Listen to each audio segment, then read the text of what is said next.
As the Tigers begin the second week of fall camp, I've got 5 standouts from week 1. It's Locked on LSU. Here we go.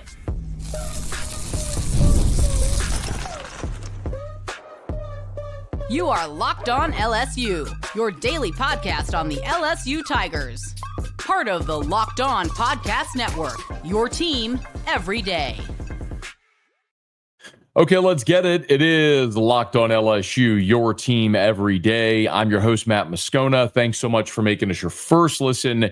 We are free available wherever you get podcasts, of course, on YouTube as well. So please subscribe. As always, one of the fastest ways to help us grow is by leaving your comments below. So thank you for that. Today's episode is brought to you by FanDuel. Right now, new customers can get $150 in bonus bets when your first $5 bet wins.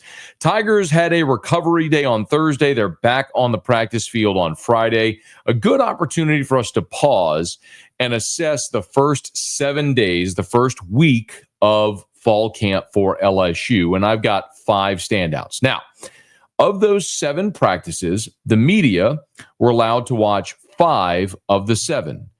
3 of those 5, we got the full practice. 2 of them, we got to watch 15 or 20 minutes or so. So I have seen over 3 hours already of this team practicing. It's a good chunk of time to be able to make certain assessments after 1 week. Now, granted, a couple of those practices were in shoulder pads. Only one was a full padded practice. So we're still feeling our way through it right now. As Brian Kelly said, they are acclimatizing. And by this point now, they are full pads. And we are expecting a full 2-hour practice on Saturday when the Tigers scrimmage. So I want to take a look back at week 1 after glancing through all my notes, who consistently showed up in my notes and guys that I think were impact guys in the first week. And I'll start with a guy that probably everyone will start with, and it's Bernard Gooden on the defensive line, the South Florida transfer. Now, Bernard Gooden is small in stature at 6'1", 268, but he has been big in impact. So far, every practice, he has been darn near unblockable. When they go team periods, he is living in the backfield. He had a sack during the scrimmage portion we saw a couple of days ago. He had on a 2nd and 1, had a 2-yard TFL. He has been outstanding. Now, I got a question from a listener who asked, Bernard Gooden wasn't even all conference in the American. Is the fact that he's popping right now really an indictment on the LSU offensive line? Well, context matters. Remember, Bernard Gooden came out of high school and went to Wake Forest. He went to Wake Forest where he played in 12 games with no starts and had just 7 tackles as a freshman. Goes to South Florida in the 2023 season, and because of eligibility issues, only played in 2 games. Then last year at South Florida is when he popped off. So Bernard Gooden goes to South Florida and starts 11 games, has 35 tackles, 10 TFLs, 1.5 sacks, recovered a couple of fumbles, broke up a couple of passes. He was disruptive in his 3rd season in college, his first as a starter. And this is one of those instances where I look at the blue chip ratio, for example, and I think it does a disservice to someone like Bernard Gooden. When Bernard Gooden was coming out of high school in Montgomery, Alabama, he was the number 1,136 overall player. So that's not someone that gives you credit in the blue chip ratio, but that's a guy who has been massively impactful. And sometimes when you're 17, 18 years old, you're not ready to be a star. Sometimes it takes till you're 20, 21, 22, when you're 3 or 4 years into college that your body physically develops, your talent comes along. My goodness, we saw Khalil Mack play at Buffalo. He ended up being a top 10 pick and an all-pro defensive player of the year. Sometimes guys develop late, and maybe that's the case with Bernard Gooden. But through week 1, he was awesome. Another guy who I have to highlight is Barion Brown, another transfer. Barion Brown is a senior. Of course, he started his career at Kentucky. And when you look at what Barion Brown did, he was freshman All-SEC in 2022. In 2023, he was 2nd team All-SEC as a return specialist, 2nd team All-SEC in 2024 at all-purpose player, 1st team All-SEC in 2024 as a return specialist. Barion Brown has been a fantastic football player at Kentucky in a bad offense. And when you look at his productivity, he went from 50 catches as a freshman to 43 as a sophomore to just 29 a year ago, which is why he pulled the ripcord and got the escape hatch shot at Lexington, because he had to go somewhere that was going to be able to use his skill set. And Barion Brown, in every practice so far this fall camp, has beaten an LSU defensive back for a big play over the top. And if you remember, a year ago, LSU was outstanding in the short intermediate game. Brian Thomas 2 seasons ago was the take the top off the defense guy. He's a first-round pick. We all thought Chris Hilton was going to be that guy a year ago. Chris Hilton got injured. Kyle Parker was supposed to replace him. Kyle Parker got injured. And then LSU just didn't have the deep threat. Well, they have solved that with both Chris Hilton back and now Barion Brown. Brown wears number 6. When 3 and 6 are on the field, either at the same time or interchangeably, you better look out, because those are 2 dudes that can stretch the field, that can burn teams deep, and they've done it consistently throughout this fall camp. And Barion Brown has been outstanding, consistently making plays in every practice. The third standout is, wait for it, another transfer. I'm guessing you're seeing a trend here. And it's A.J. Haulcy, the safety out of Houston. Just like with Barion Brown, just like with Bernard Gooden, A.J. Haulcy is one of those guys that doesn't help LSU in the blue chip ratio. And if you forgot what the blue chip ratio is, it's basically the metric that determines teams that are capable of winning the national championship, because you have to have more 4 and 5 star guys on your roster than 3 stars. You have to have more guys that are 4 and 5 star rosters, 4 and 5 stars on your roster. If more than 50% of your roster is made up of 4 and 5 stars, you hit that metric, that threshold, to be able to win a national championship. Every team that's won the national championship in the star rating era have all met that threshold. Well, you look at a guy like A.J. Haulcy. When he was coming out of Missouri City, Texas, he was a 3-star. He was the number 1,513th ranked overall player in the country.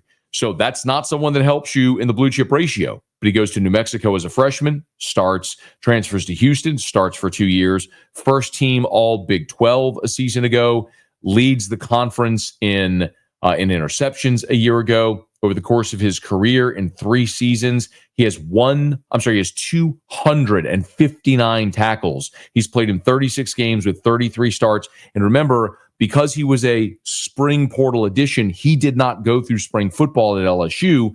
A.J. Haulcy just showed up to go through workouts in June and hit the practice field for the first time when LSU started fall camp last week. And immediately, he looks like a dude that's ready to start. I mean, he picked off Garrett Nussmeier in 7-on-7.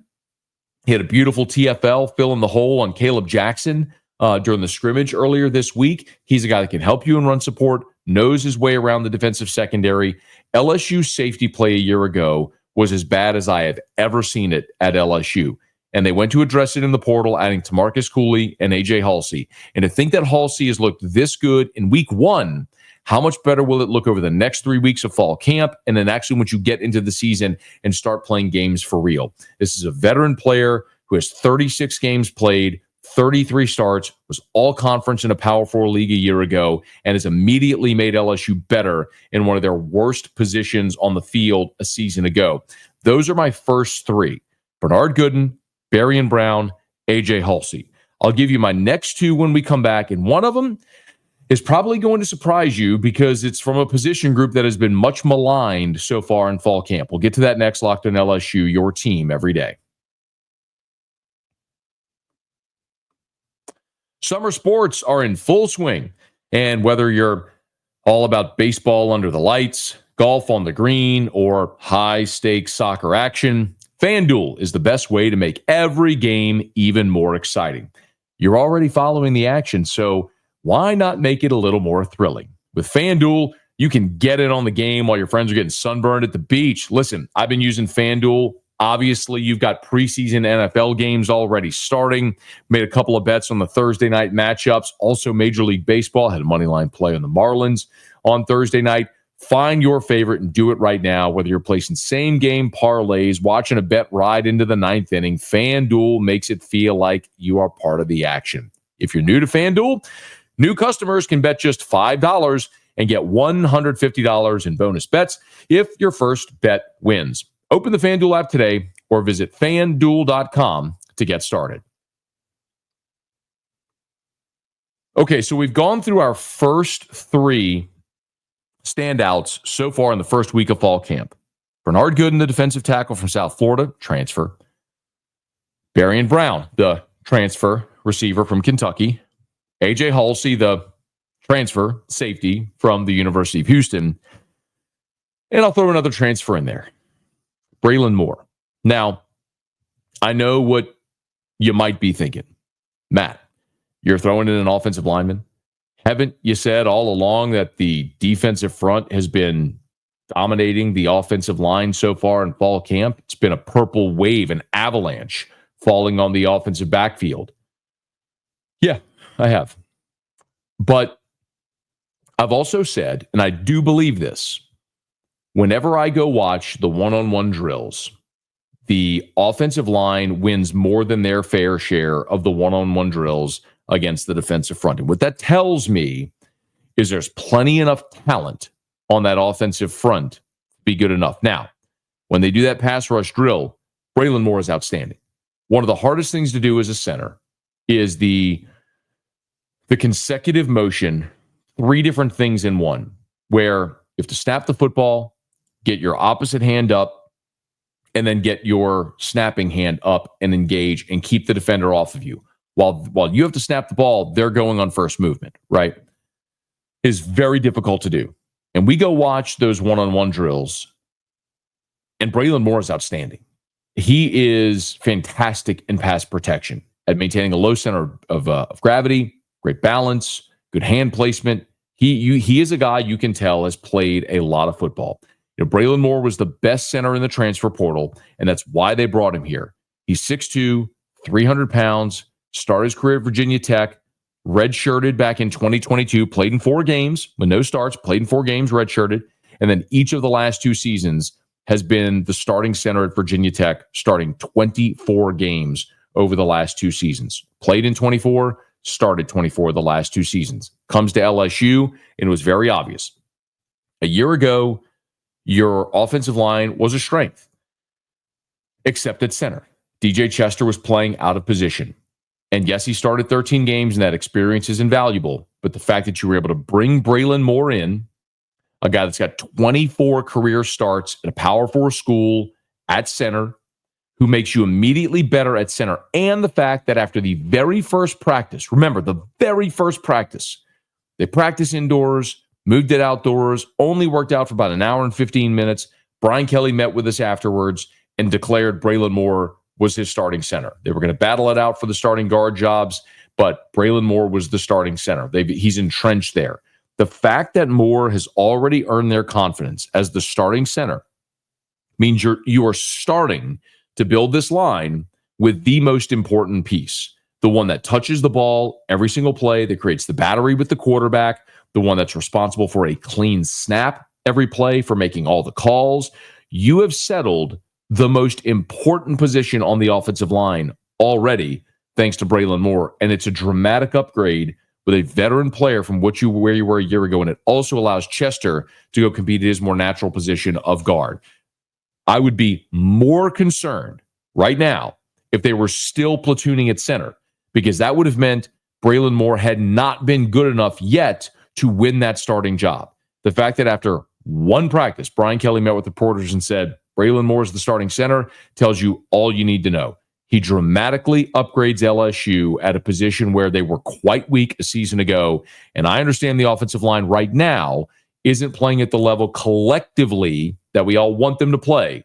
But the fact that Braelin Moore has locked down that starting spot is a huge relief. I will remind you, Brian Kelly's first ever game at LSU that he coached was against Florida State. And Garrett Dellinger started at center in that game. Garrett Dellinger had never played center before, never played center after. But they didn't know what they had. So they took a veteran and tried to make him a center. Braelin Moore has already established himself as the starting center on this team, and now you can build around him, which is an outstanding head start. Fifth and finally, the standout player is one that's been around for a long time at LSU now. And this one is one that we should celebrate if, in fact, he keeps it up. And it's Harold Perkins. Harold Perkins exploded onto the scene at LSU as a freshman. He was first team All-SEC, freshman All-America. He changed the Ole Miss game. He spied Bryce Young. He won the Arkansas game. He was outstanding. And as a sophomore, they tried to make him an off-ball linebacker. It didn't work. They tinkered, moved him around, played some nickel Sam role, stuffed the stat sheet, but on a very bad defense. And then a year ago, they tried to make him an off-ball linebacker yet again. And he injured his ACL in the fourth game of the season against UCLA, so he only had him for 3 full games. And it's been out of sight, out of mind. But the thing that we all knew about Harold Perkins, that we don't have to guess. We don't have to guess about Harold Perkins. We know what Harold Perkins looks like when he's healthy and right and running around and making plays, because we've seen it. The question is, can you get back to that point, that level, with Harold Perkins being that Harold Perkins again? And so far, through a week of fall camp, and remember, if you're an everydayer, you might remember when we did our biggest questions going into fall camp. One of my biggest questions was Harold Perkins' health. Because if you remember, a year ago, Zy Alexander, coming off the torn ACL, wasn't ready at the start of fall camp. He was running third team. It wasn't until really the first month of the season that he really got back to full speed, and he became your best cornerback a season ago. But it was a process. From the very first practice, Harold Perkins has shed the knee brace, doesn't have a knee brace, 0 limitations, doing everything out there from practice number 1, meaning he will be in game shape, football shape, ready to roll, game 1, snap 1 against Clemson. That's one of the most important things, just him being healthy and being out there. But the other thing is, he is affecting the game and the practice in every way that we've seen him affect the practice in the games since he's been at LSU. He had a sack on a blitz of Garrett Nussmeier. He blitzed Garrett Nussmeier and forced a throw into the dirt. He baited Garrett Nussmeier into an interception in 7-on-7 during the scrimmage period on Wednesday earlier this week. He shed a block and made a TFL on Bauer Sharp, who caught a tight end screen in the flat. The bottom line is we're watching Harold Perkins do all the things that we have seen him do and hoped to see him do again. He's healthy, he's back in his natural position, and he has had an outstanding first week. Now, 3 more weeks until they get to go play it for real against Clemson, August the 30th in Clemson, South Carolina. And we'll see Harold Perkins, hopefully full speed and playing with his hair on fire. But if Harold Perkins regains the form that he had as a freshman, playing in his natural position as a healthy and more experienced player now, look out, because you may have the most dynamic player defensively in college football, adding to a very talented defensive roster. A great first week for Harold Perkins coming back from injury. So those are my 5 early standouts. And there have been others that have been fantastic, but those are 5 that I wanted to highlight here as LSU moves into its second full week of fall camp. Of course, they'll practice on Friday and scrimmage on Saturday, and then they are practicing every single day next week. So it is time to grind for LSU and for Brian Kelly's squad as they head toward that opener against Clemson there in South Carolina. Friday is also a massive day for the future of LSU because elite wide receiver Jhase Mathews is set to make his announcement of where he will commit.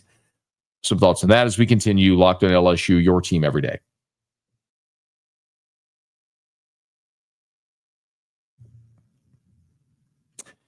LSU surprised an awful lot of people in the recruiting world when Deuce Gerald's picked LSU over Oregon last Saturday, something we talked about here on the show.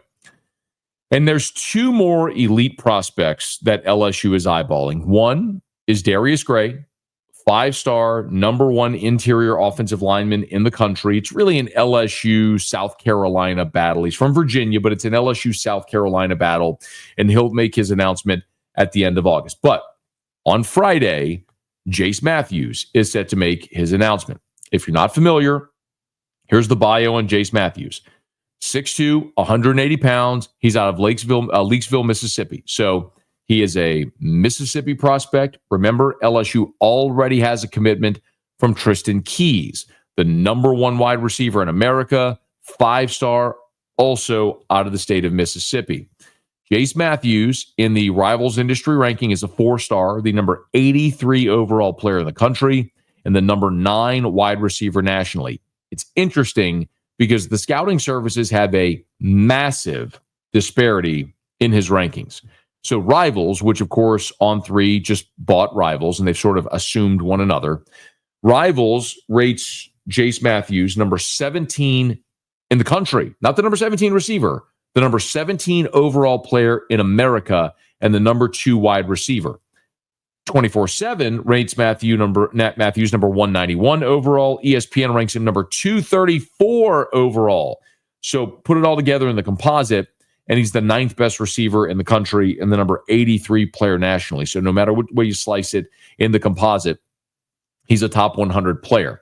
Now, I always say, less about your star rating and your ranking, more about who's offered. Well, Auburn, Ole Miss, LSU, Texas A&M, Mississippi State, Colorado, Miami, Vanderbilt, Tulane, Oregon State. We can go on and on and on and on. He's got a great offer list as one of the top receivers in America, and we'll see if LSU can land him. Shea Dixon from On3, the Bengal Tiger, was with us earlier in the week, and you might recall gave an update on Jhase Mathews. Yes, look, I got a text from a source after they popped Deuce Gerald's, which win over a number of teams, but Oregon is a notable win. You're going up. A lot of people just say it's like whatever school versus Phil Knight, and if it's coming down to that, it's how often do you win? And LSU's got some wins over Oregon. Now, when you look forward, like I said, I got a message not 5 minutes after Deuce went public that said all eyes on Jhase Mathews now. So he commits on Friday. He is the number 2 receiver on Rivals right now. The number 1 receiver is Tristan Keys, who is already committed to LSU. So can you add to that class with a guy like Jhase Mathews? They're going up against Auburn, A&M, Ole Miss there as an in-state team. He's a Mississippi kid, but border state who most people like Deuce Gerald's feel will probably pick between LSU Auburn. Like Deuce was LSU Oregon. This could be LSU Auburn. And then the same case for Darius Gray, who is. So an LSU Auburn matchup, according to Shea Dixon, for Jhase Mathews. When you look at LSU's commitments already for the class of 2026, remember, we talked about Tristan Keys, the number 1 wide receiver in America, the number 7 overall player in the country, is committed to LSU. Jabari Mack, the number 1 receiver in the state of Louisiana. He's out of Destrehan. He's number 72 overall in the country, the 8th best receiver in America. And then there's Kenny Darby out of Bossier. He's number 195 nationally, the 31st best receiver in the country. So you've got 3 receivers committed for the class of 2026 already, and we'll see if they can add a 4th receiver here with Jhase Mathews on Friday. It would be, I think, a necessary add, most notably after you saw Ja'Kai Anderson flip from LSU to SMU. Now, remember, Ja'Kai Anderson is out of McDonough 35 in New Orleans. He's the number 366 player nationally, so not nearly as highly ranked as all these other guys we're talking about. But Anderson was a guy who looked at as maybe the 4th best receiver in LSU's class, and now he flips to being the best receiver in SMU's class. And of course, SMU has money, so that one made a little bit of sense. So can LSU maybe swap Ja'Kai Anderson for Jhase Mathews? That's kind of what they're looking to do. And I'll remind you again, as we look at LSU's receiver room, as talented as it is this year, remember who you're going to lose. Aaron Anderson is going to be gone. Xavier Thomas is going to be gone. Chris Hilton is going to be gone. Aaron Anderson most likely will be off to the NFL. Barion Brown will be off to the NFL as well. I mean, that's 5 that'll be gone no matter what. So you're going to have, similar to what you did at linebacker in this most recent class, a very stout class where LSU added 4 or 5 linebackers in the class of 2025 because they needed to fortify their numbers. And there's some good young receivers, whether you look at Kyle Parker or Jelani Watkins, Teron Francis. They signed Phillip Wright. I mean, there's some good, young, talented receivers. What you don't have is experience or numbers for 2026. So adding a big receiver class out of the high school ranks will certainly help your numbers. It's not going to help you with experience, which means Tigers are probably going to end up going in the transfer portal for at least one, maybe two receivers for the 2026 season.